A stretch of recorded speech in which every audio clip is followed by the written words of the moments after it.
Hey everybody, this is Barry Mankin here with the Holistic Home Health Podcast here in Nashville, Tennessee.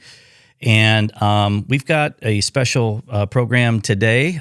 We've been really busy. We had some remote locations that we did on our previous podcast the last month or so. We've been traveling a little bit, and we were at the SIRS conference. We had talked about an IAQA event that we went to. And we did some interviews while we were remote there. Those went really well. If you remember Ashley Maroney and Carl Grimes, we had Carl Grimes, who was one of the OGs in the business.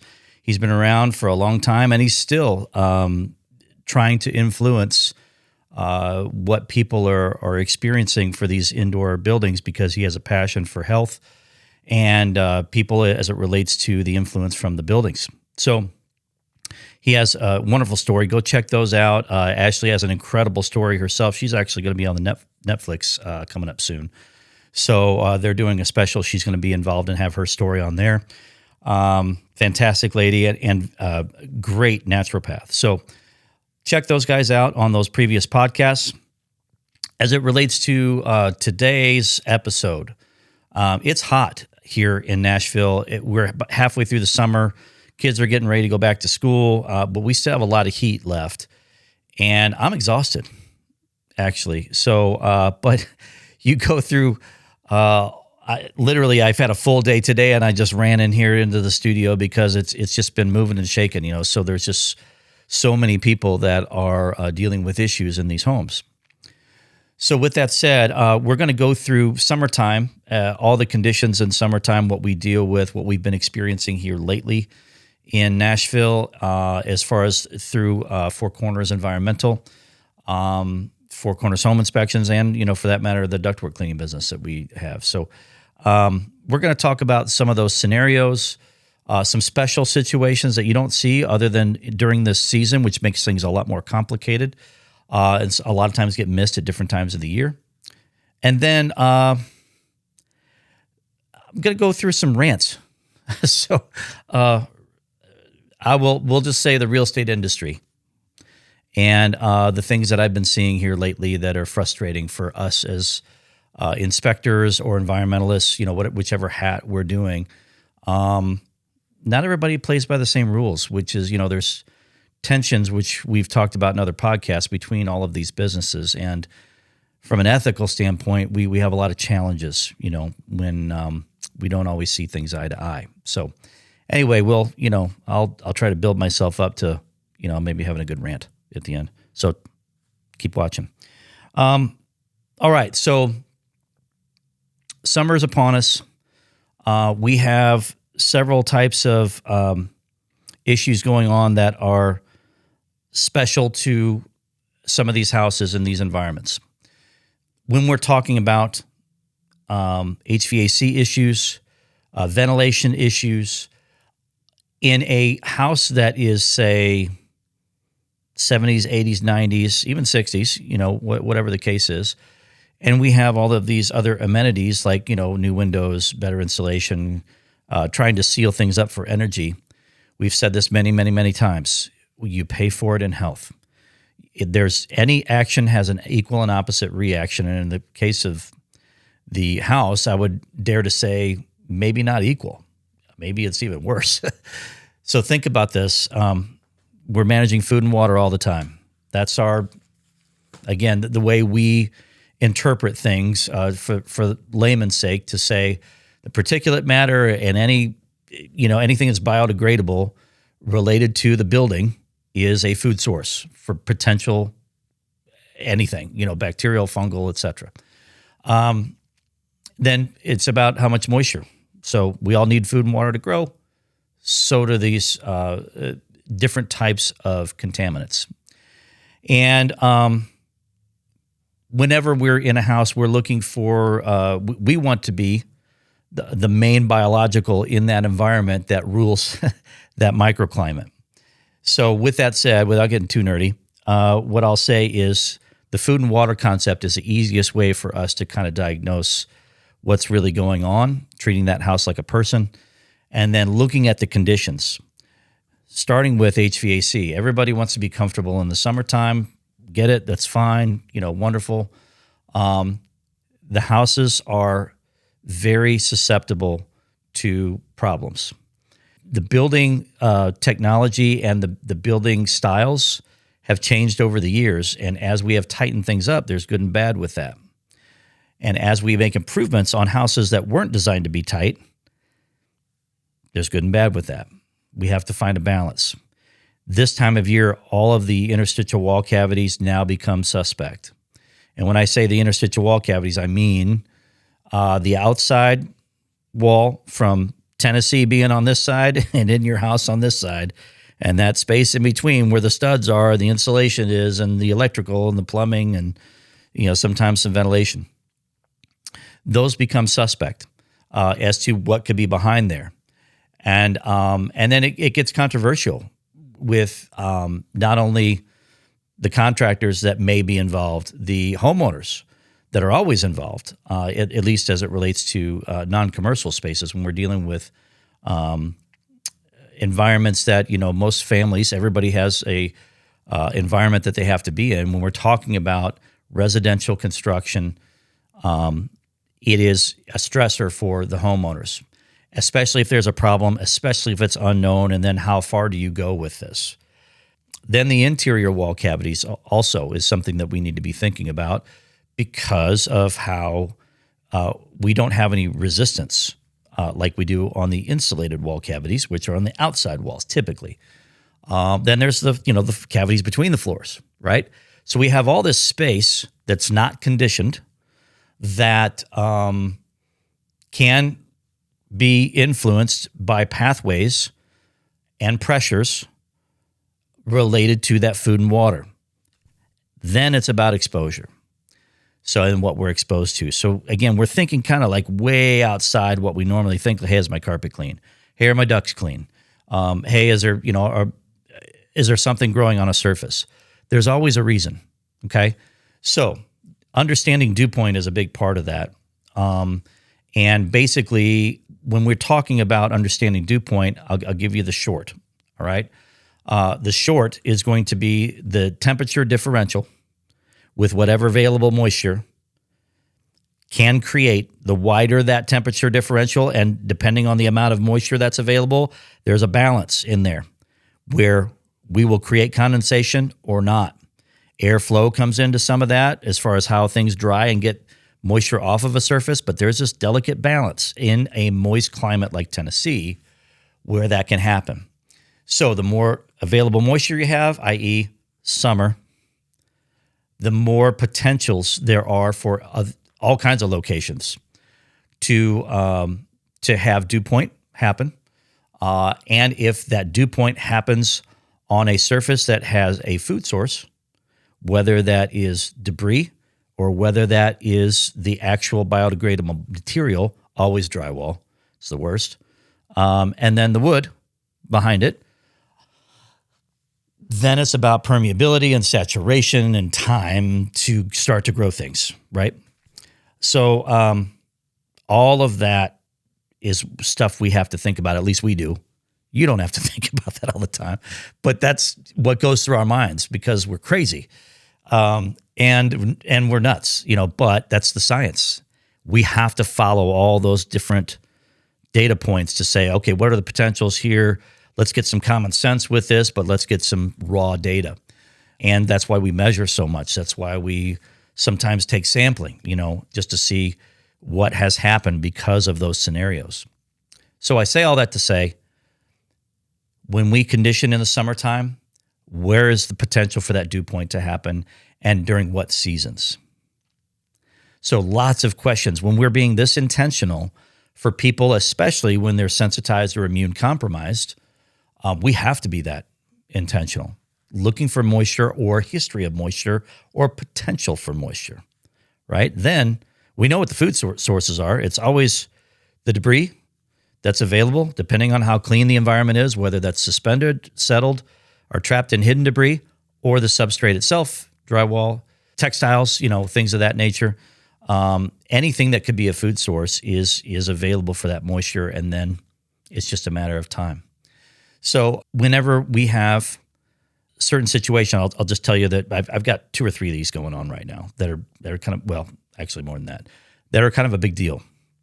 And of course, I'm not going to divulge, too much, but here's the concepts that are happening in some of these homes.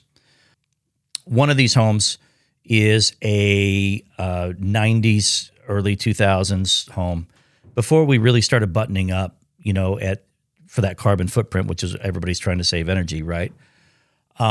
So they did do some improvements as it relates to, windows. They did replace windows, which is more energy efficient. So whenever we make improvements like that on the exterior envelope of the house, they also did improvements to the crawl space. Great, right? Every action has an opposite reaction. So think of it this way. Think of a hose, and you turn that faucet on the hose, and then you're going to get, just like electricity, it's the same kind of thing. You're going to get a certain flow rate and amount of water that comes out of that, but pressure changes as you squeeze that hose. So as you squeeze that hose, you used to put your thumb on there and spray the end before, people were using all the nozzles. But, a cheap way to do that is to create some pressure. You get some length, right? Distance. So you can travel farther with more pressure based off of the volume and the rate. And it's energy, just again, like a lot like electricity. So if you create enough restriction to where you have a smaller hole for the same amount of volume to come through, you're going to create more force. So when you create more force, now you're still getting the same volume as if the hole was this big versus this big. But now the force is the same. And then if we have different conditions that could pull on top of it, i.e. ventilation, now we're really pulling in air. Air in Tennessee is not always great. So, and I mean that to say, other than any kind of pollution, depending on what part of the city you're in, other than the allergens that are out there, other than the bacteria that's out there, other than the microbial that's out there. Right now, cladosporium is high. I mean, cladosporium's everywhere right now. What you get is now volume of influence inside wall cavities that aren't sealed.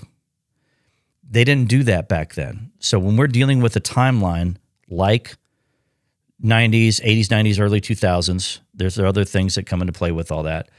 You have pathways. The house is a little bit tighter, but not all the way tight.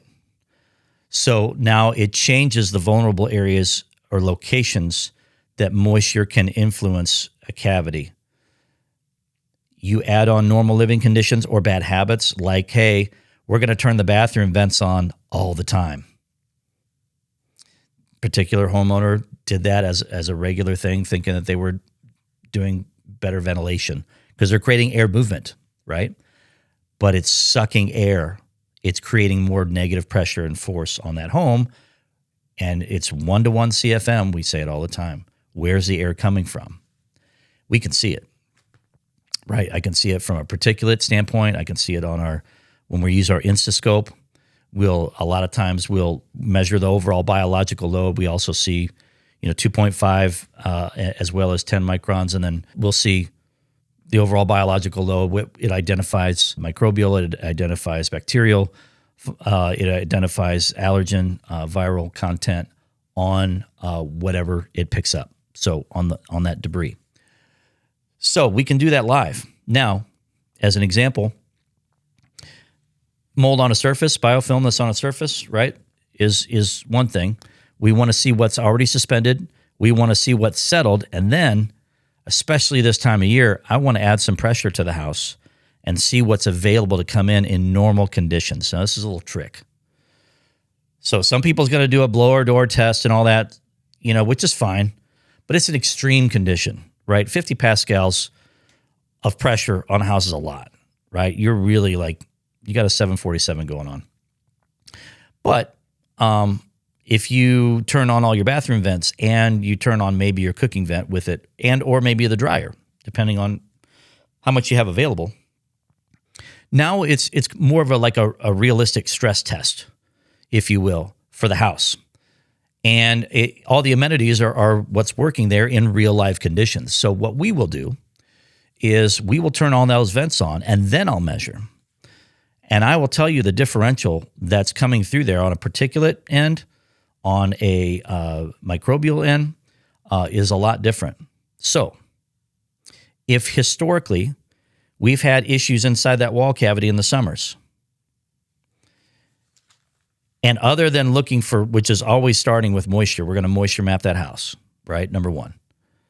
Other than looking for moisture this time of year during the worst time of the day, so, during the heat, we'll have activity going on, and we'll say, okay, what kind of permeability do we have as far as a baseline or a dry standard versus these locations that we know are from air currents typically? And then what do we have as it relates to, other than those air currents, what do we have as it relates to historically microbial activity or particulate counts? So if I see an anomaly in an area that is associated with a history of moisture on particulate counters versus other locations that have the same scenarios or pathways, then I know I've got activity. We take a sample in that location to validate that, but the moisture is really enough. So if you have a wet wall is a wet wall. You're going to have some growth behind that. So if it's happening, it's sticky, right? So you may or may not get something off that sample depending on where you take that sample to validate what type and concentration you have on there, or to validate an action. And this is where it gets hard. So the homeowner is freaking out, and how much money is this going to take? What needs to happen? How much are we displaced out of our home? My whole family, our stuff. It gets very complicated, and it gets daunting for a lot of people.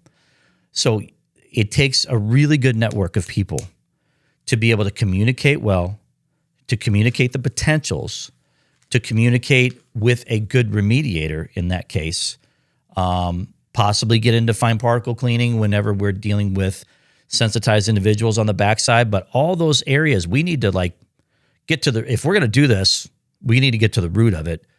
And sometimes it's systematic. Sometimes it's an ongoing process. We're going to get to some degree, because otherwise we got to sample them to death. And we don't want to do that, because it would be astronomical. And we're still not going to get all of it, right? We just want to prove a concept to a point between moisture that's active. We want to prove a concept between what's historical in the walls and what the potentials are. Air coming down a wall cavity, unless you've got something low and you've got moisture coming out of an outlet specific, normally that's going to be localized. When you get into spray foam, everything changes, so just ignore if you've got a spray foam situation. It's a special circumstance. But those air cavities, the air, in this particular case, we're talking about reverse stack effect. So the stack effect of a home, heat rises, thermodynamic principles mean moisture goes with heat. Everything rises and goes through the house to the attic and typically ventilate out if you have a ventilated attic. But it's just like the weather outside. When you see those clouds, when you see here's a great example. When you see mountains and the clouds forming over the mountains, a lot of times you'll see those clouds drafting over the top and coming down because that cold air is coming down. Well, it's an exchange of air, right? So depending on pressure and what's available on the other side, depending on that fire hose situation I was telling you about, or that hose situation, how that air exchanges, you get cold and hot with available moisture that is usually associated with the heat. In this case, because it's not air conditioning, it's going to hit the tops of those interior wall cavities and exterior wall cavities, and then come down in the wall, and it's going to start growing mold all over the interior of that side and possibly show up on the outside, depending on the saturation and how much time you've had of that drywall. Crazy, isn't it? So now this is where you have to investigate. Now we're looking at a flood cut, but it's not from a flood. It's from the environment. That's a reverse flood cut, or however you want to determine that or call it. You're basically getting that same 2 feet that you would do from the floor, but you're doing it from up above now.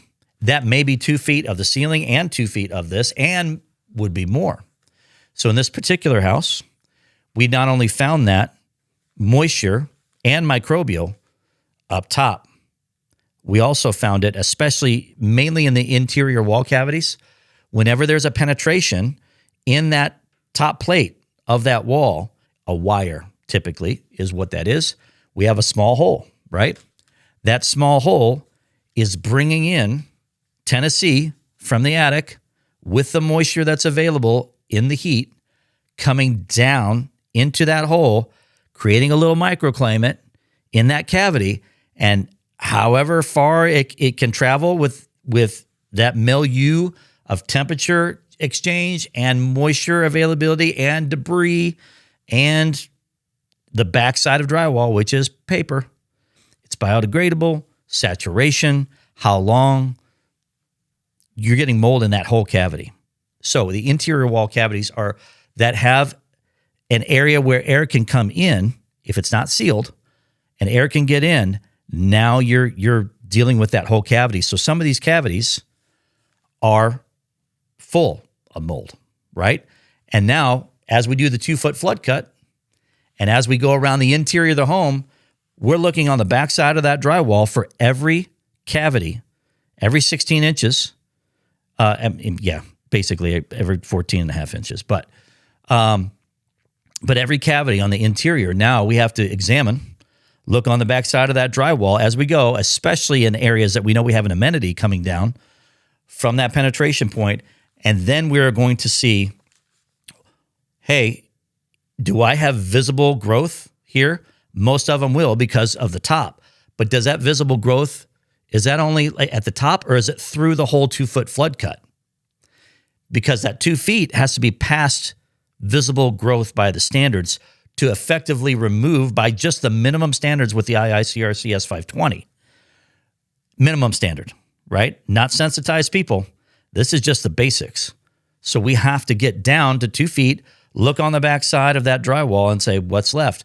And you know everything behind that as it relates to the studs, it's going to be cleaned, right? So you have to have an antimicrobial, the HEPA-vac process, everything, again, that is left is still going by the S520 as it relates to the removal of mold. You get where I'm going with this?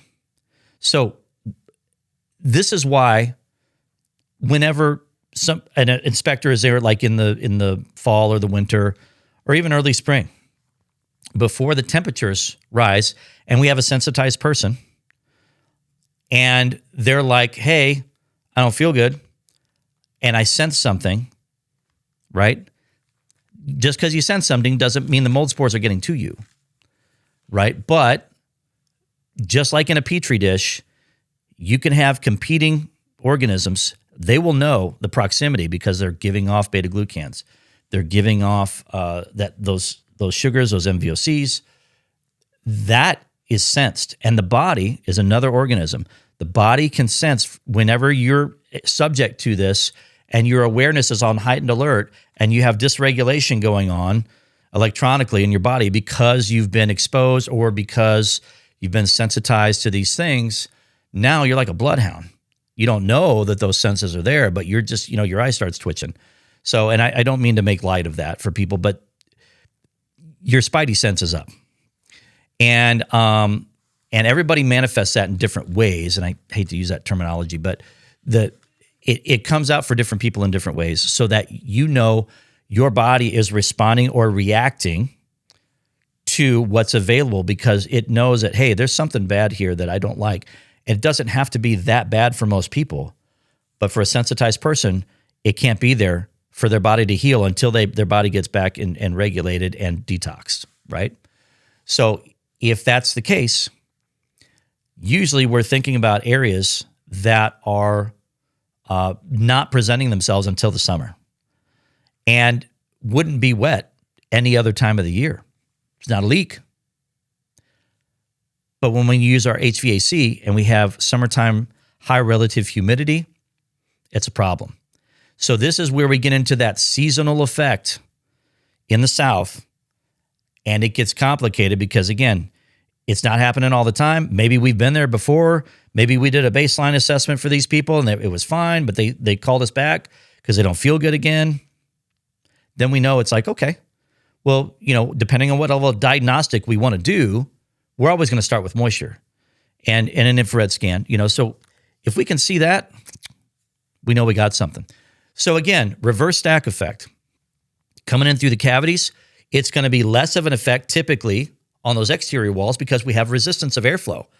Now, if we have that pressure coming in and that air current is slowing down because it doesn't have the movement, it's got resistance. That's ohmage. Little electronic play. Same concepts, right? So it's just energy. But if we take that and say, all right, I know that the potentials are this, then we also know how to measure. It doesn't mean we don't look for anomalies, but it helps with an action. And sometimes it's more universal. One of the other houses I'm dealing with, it's more sporadic. So, and this is where budget, really comes into play. There's only so much money, or you know what, the pain point's just too much, and it's causing division. It's causing division within the family because everybody's pain points are different, right? So usually we're dealing with husbands and wives, kids, and they're all like all have different symptoms or the same.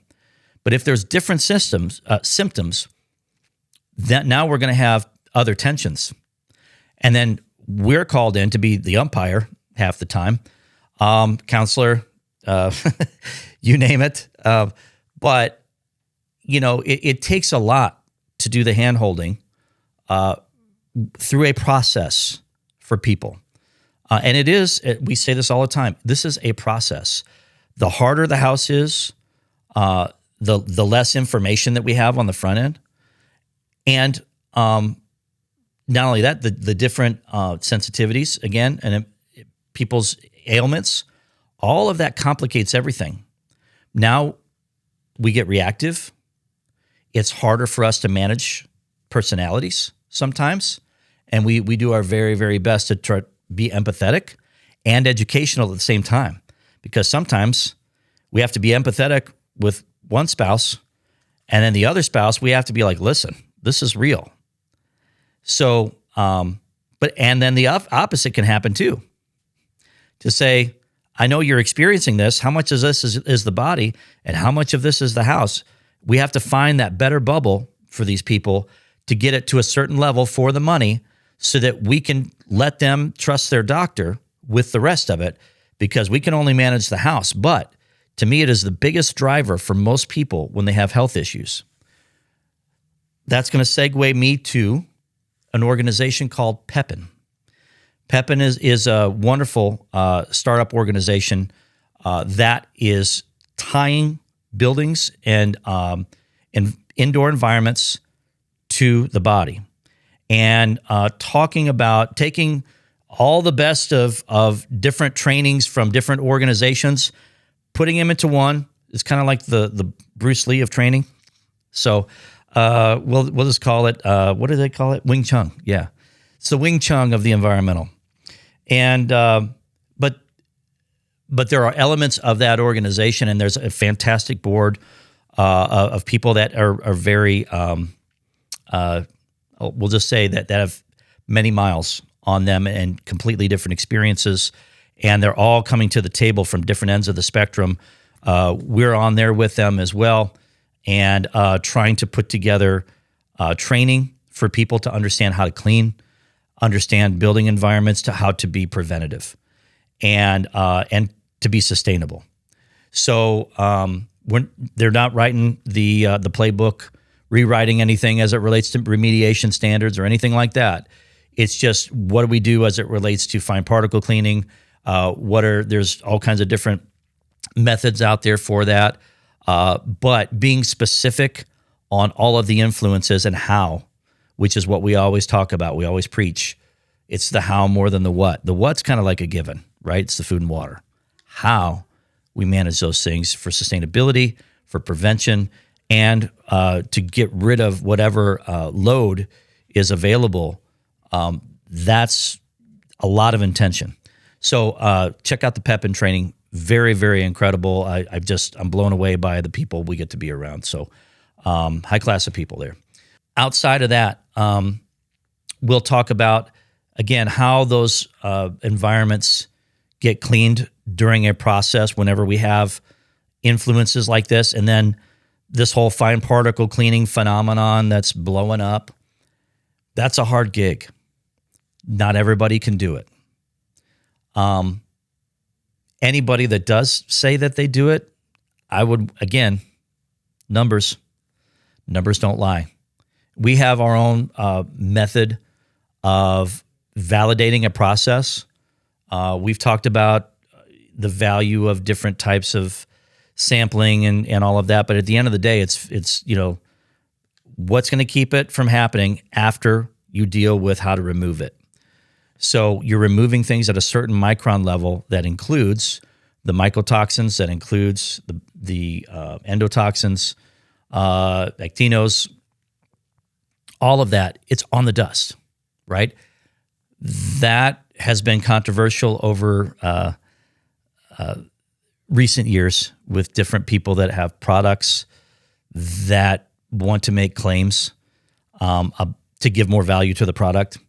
And in the field, I'm going to tell you, we're in thousands of homes trying the latest stuff, both from a diagnostic end and working with people on the solutions end.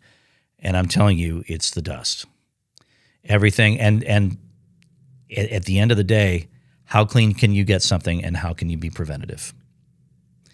So it all boils down to food and water. So I don't care what the product is, the concepts. And there are products that perform better than others, but it's the elbow grease and the process that is what works. Not any one thing, not any one product. You can't just fog stuff and it goes away. You can't just use this magic spray and wipe it off one time and it goes away.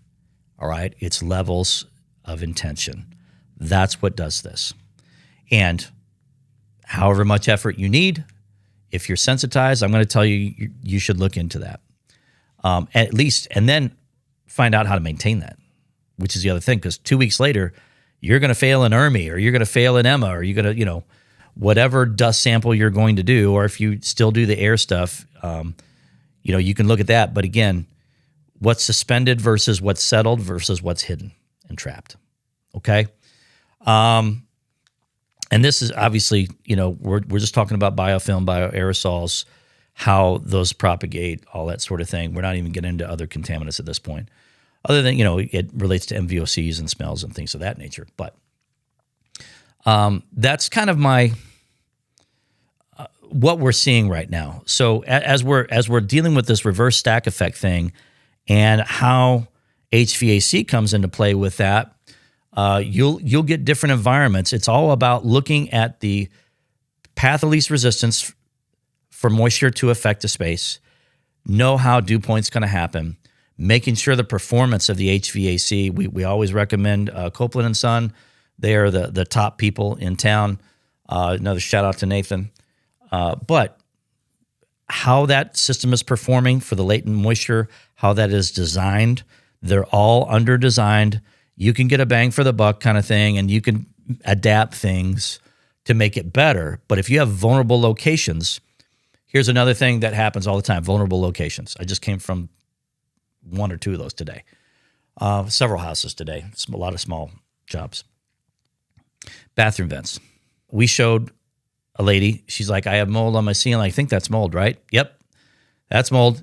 I have to actually sample it if you want me to tell you that it's cladosporium and some other things, but I'm going to tell you usually, unless that drywall has had a saturation point and there's history of that, or it's just so bad that it's like, okay, it's been saturated, that I know it's in the drywall and not just on the surface of the paint, I'm going to say there's a vent issue. Literally, on the master bath, it's 2.5 feet away, right? Away from the outside. Tennessee is here. Inside the home is here. You have a vent with an open pathway for all that moisture and debris and whatever else to get in. And then you have a flap on that vent hood that's out there, and they replaced them. They put some good ones on there, which was great. But there's two things that it'll react with.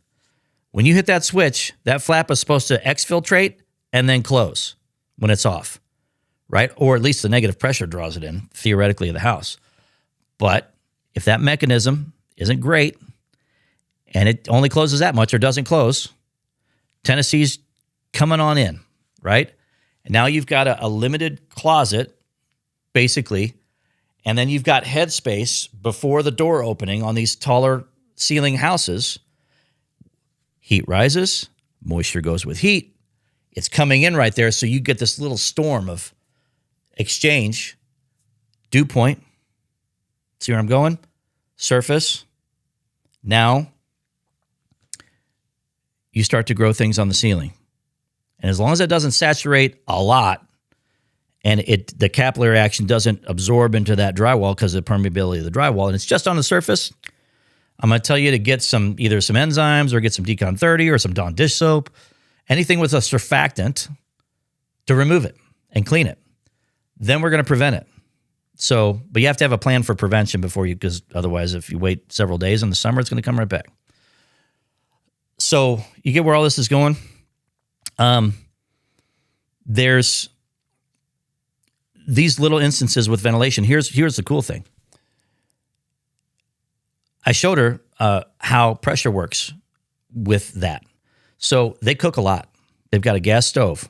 So think about this. Pressure. Remember that hose we were talking about? We took our smoke pen. I showed her, see how that ventilates and goes out. Great. See when it's off, it's not going out, but it's kind of hovering up in there, right? Now, let's turn on another bathroom vent and then your hood on your stove. There's no fresh air makeup system on this house, right? It's a newer home. Newer relation to, decades. So I think it's like a 13 or a 2009 or something like that. Before they started bringing in combustion air makeup, which is, again, problematic without the right way of doing it. But I digress. So if we turn on the hood, then I showed her with the smoke pen where the air was coming from. I said it's 1-to-1 CFM. What does that mean? Air goes out, air comes in. It's coming in through the path of least resistance. What's coming with it? It's no different than opening your door and whoever comes in your house, right? Bad characters are good people, right? But from an air standpoint, it's food and water. It's available conditions for microbial and bacterial activity. And we're bringing it in the house in droves. When we turn that vent on and that vent isn't perfectly sealed or closed appropriately, it's sucking it in from the other end of the house because the house is doing this. It's squeezing.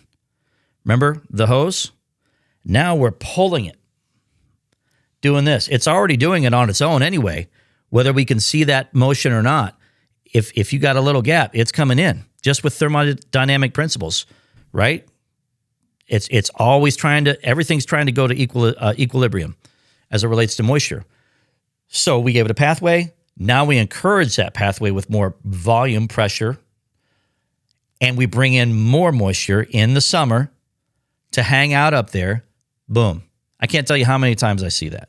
And people lose their minds over it. I'm telling you, it's simple most of the time. We still have to check it out and see how bad it is. And then they're like, well, is it wet or you're not going to sample that? I was like, I can. Like, do you want me to charge you to sample that? Like, I don't want to take your money unnecessarily. I'll do it. But if I'm telling you it's X, Y, and Z, and our saturation isn't enough to warrant cutting out drywall, and it's just on a surface, see where I'm going with this? So our heart is to help people remove the exposure and prevent it from happening again with the least amount of pain possible, whether that pain is time or money. So literally, we want to get a baseline. Typically, we want to get, unless it's a limited scope, like something like that, where it's just like one area of concern. But if we have a reason to open things up, then we look into other diagnostics and other costs, associated with those diagnostics. So that's a lot. I hope you're tracking. And here's my rant. So I want to make sure I'm covering everything here. Oh, I got one more thing to talk about. Online influencers. Some of them are here. But what I'll say is there's so much information online. Everybody has their bent or their point of view. And that doesn't mean that it's always nefarious. I think most people are well-meaning. But you have to be able to back up your claims with data, whether that's in the field or whether that is in practice, or it is based off of a study. Now, no one study, no one situation stands on all four legs for everybody to follow. There are general principles with this. Every home is different. Every body is different. But there are also general principles for health in both of those situations. So, we've always talked about doctors staying in their lane, environmentalists stay in their lane. Now, I know I've said things like, hey, here's some things that I do that help me. Always check with your doctor on that stuff. I'm not the authority in that. And vice versa. When your doctor gives you principles about looking for things in your house, again, principles are fine, but always check with your environmentalist and say, hey, here's what the doc suggested. There should be a good handoff between the body and the house, right? We want that bridge built, right? If we have good communication and you're trusting your network of people that are great at what they do on each side of that, that line shouldn't be crossed. It should be a handoff, right? And just healthy discussion, right? On, hey, what's working for this person? And then talk to your doctor about that. That's how you know how to vet if you're at the right place. So everybody stays in their lane. I say that all the time.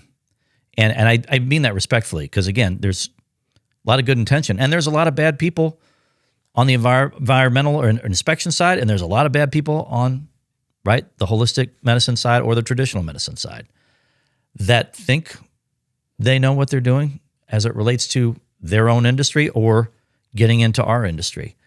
So you have to vet that. And, start with how many letters are behind their name, and then look at reviews, and then have a conversation and find their heart, and the passion that they have for what they're doing, because you can tell if somebody's honest usually with a good look in the eye and a handshake, honestly. And I encourage that a lot. So that's how you know to trust your network of people.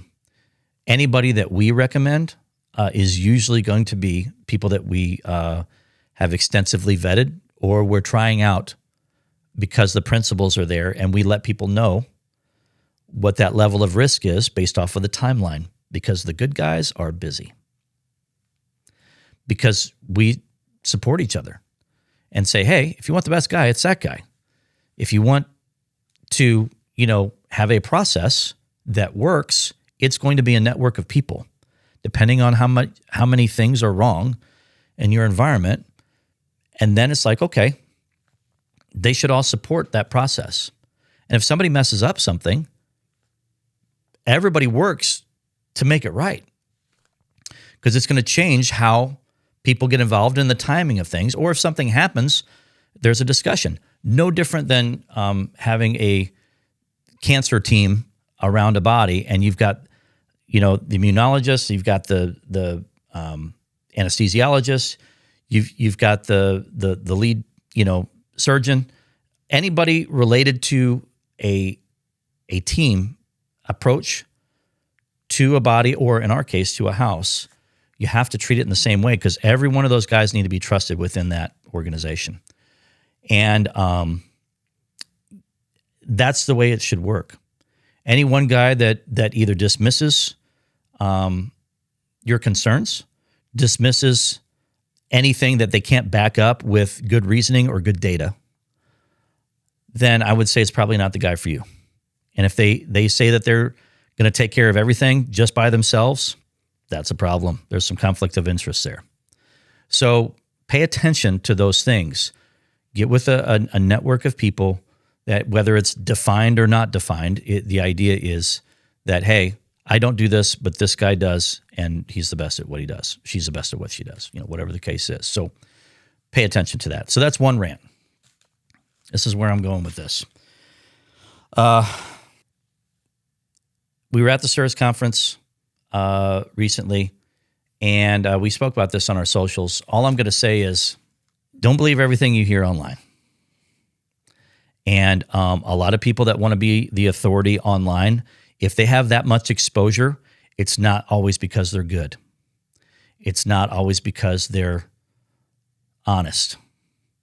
It's not always because there's not other interests that they have their hands in, and may or may not be a conflict of interest. So keeping it simple is always best in this industry. And the more hands you have in the cookie jar, the more problems you get. So I saw good things there. I met some really good people there. And I met some people that freaked me out a bit. So there's a lot of, the industry is hot, and there's a lot of people pawning for position of authority. If they have a lot of exposure online, it's because there's backing. If there's backing and investors in on that to a certain degree, it isn't always pure. I'll just put it that way. So really vet those things, especially if they say, "Thus saith whoever," and we have it all together and we are the only source. There's not only one source. There are several, and everybody kind of does their thing well. There's different organizations that are out there that have proven how things work in the field. They have practices that they hold to. And again, if that line gets blurred without the right people on either side of that, and it's a one-stop shop, I'm going to tell you that there's a lot of money grabbing and a lot of power for people trying to be the authority so that all the money funnels to them. I'll just say that. That can happen, and I've watched it.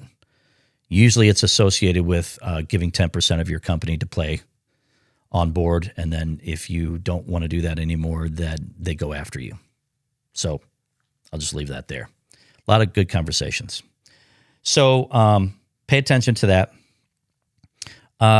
Outside of that, let's jump ship on those experiences, because again, you have to vet people. Trust your local people. They know your climate, they know your environment, they know the houses. Trust your local people, okay? Wherever you're at, vet them and then trust them. Again, it's a process. Obviously, I have a lot to say today because it's been, a rough summer, and I've seen a lot of things that just drives me crazy. So I told you I was going to rant a little bit. Now I'm all worked up. I'm ready to fight. So we talked about these sensitized people. We talked about these buildings historically having issues in the summertime, and those issues are very complex in some cases. We talked about as these buildings get improved from an energy standpoint, which are always being improved, we're paying for it in health. If we pay for it in health and people are subject to environments that are more contaminated, they become immune compromised, they become sensitized, right? Depending on a lot of things. And then they take that to the next place. So what do? They move from an environment that has made them sick. They've had a terrible time. They're like, we're going to get out of here. Let's get a new life. Let's get a new house. It was too much for them to handle, or memories from it. Depends on how bad it is. And I've seen every case, right? So they come to Tennessee, or they move within, they have issues. That population of people is already a third of the population at minimum. That's without any other immune issues. I'm just talking about the sensitized people, the sensitized population. A third of the population, and that is growing, pun intended, right? Because there's more people that are subject to these environments, and these environments are not getting healthier on their own without a lot of intention. So think about this, realtors. Our passion is for the health of the environment, which is directly related to the health of the client, our client and your client. When we get involved on a real estate transaction, depending on what hat we're wearing, what business it is, if we see a flag for something, and the real estate industry is not what it was, guys. I'm telling you, these buyers are smarter. These buyers have lots of information. These buyers are more sensitized now, and they're more sick. Their pain points are higher, and they want more environmental reassurance on what they're buying. So, in my opinion, the best way to do that is with data, because numbers don't lie, people do. And so often in that industry, I don't see a lot of data. So we provide that data. We try to be as honest as we can with that and say, this is what the potentials are. Usually, especially this time of year, if we have anomalies on any kind of sampling, whether that's in the HVAC, at the return for history, or if they want a baseline assessment in the house, and we find, which I have one of those right now, we got lots of aspergillus in 4 different locations out of 6 different locations in a house. That means there's anomalies. So we have to now go and find the moisture, especially if it's aspen. And it's usually related to condensation historically in the home. So if we don't track that down, the liability on that is huge for the person that they're trusting the most with their biggest purchase, which is the agent. You see them way more than we see them, right? We're there to check out the house. We don't know their finances. We don't know their family. We don't know why they even wanted a new house. We don't know any of that. Our opinion is that you have to trust a network of people that specialize in the things that they want as it relates to numbers. If they want diagnostics in the house to give them more information, to make them feel more comfortable about their environment, they will hire us to do that or add that on to like a home inspection.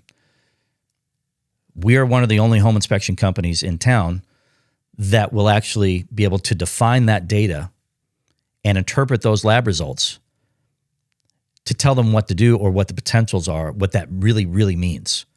And for people that have no tolerance for this, or they're sick, or their kids are sick, or they're immune compromised, whatever, if we don't trust that network of people implicitly on a process to say, hey, we need to moisture map this house. I need to see what's behind those walls as it relates to moisture and do an infrared scan. That's really the next thing to do. Food and water. If I have stuff in the air and it doesn't make sense, by golly, we need to start hunting for moisture. Number one, right? We don't have to go all the way. We don't have to always do the instascope and all that sort, but we have to at least define food and water. And that means more money on the inspection. That means pushing that timeline back a little bit, not convenient for the paycheck. But this is where the ethics come in. And I see more often than less, everything that we do from an environmental standpoint gets questioned by the real estate industry. And it's very frustrating on our end because our heart is for people to be healthy, for the house to be healthy. It is not to make extra money on a home inspection, though we do.